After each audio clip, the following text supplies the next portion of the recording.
Hi everyone and welcome back. This is Stats All Day with Dr. O'Day. Today we're going to be learning how to run a repeated measures t-test using SPSS. If you have any questions, please let me know. Otherwise, make sure to hit that like and subscribe, and please reach out if there's any content that you'd like to see coming up. So in this particular study that I'm interested in examining here, we are examining support for Black Lives Matter protests. And what we did near the beginning of this study is we just asked, do you believe that there is inequality between white people and people of color in the United States? So we just asked them that. And then we actually examined, so that was right here, yes or no, do you believe that there's inequality between white people and black people or in people of color in the United States. And then we also examined their perceptions of Black Lives Matter movement, and that's these variables down here. We actually examined negative and positive attitudes toward Black Lives Matter.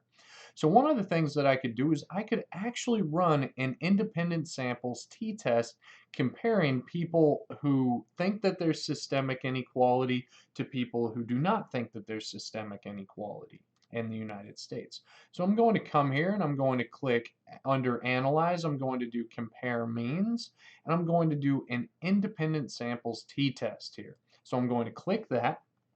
Now I need to find my variable that corresponds to whether or not they believe that there's systemic inequality. That is right here. Now, I now need to define the group. So now it's important that I go back to that variable and I actually examine how this variable was coded. And you see that we're coding it as 0 equals yes and 1 equals no. And so my two groups here, under group 1, I'm going to type 0. Under group 2, I'm going to type 1. So I'm just saying that we're working with the values of 0 and 1.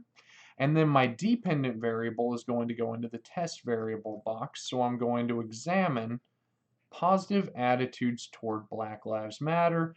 And heck, let's go ahead and examine negative attitudes as well. Now under options, we could look here if you want to exclude cases in a particular way. That's a video for a different time, but let's go ahead now and hit OK. And by the way, there's not very many missing cases in this data file anyways. It wouldn't matter how we handled that.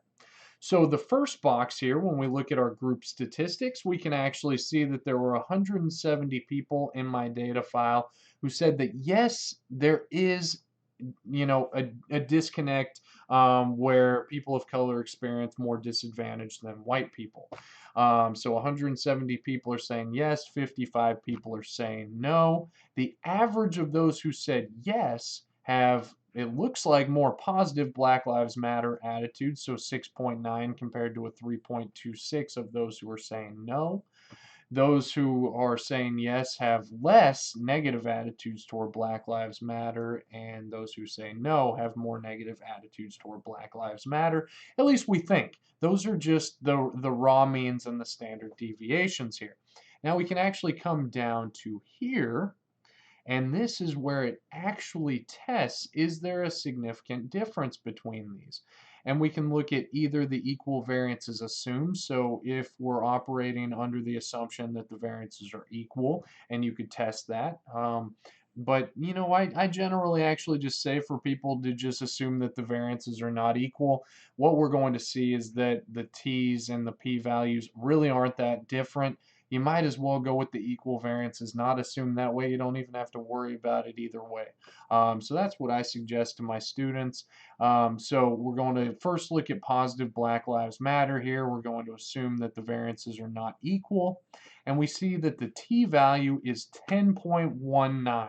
Now, typically a t-value of around 2.0 to 2.5, that's where they start to be significant. So 10 that's a pretty high t-value. This is probably going to be significant, and we do see that the p-value here is actually less than 0.001.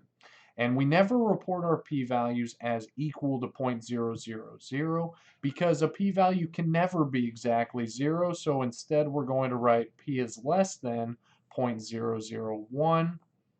And we see that the mean difference was, and that was found just by subtracting this minus this, and we see that the mean difference was 3.66.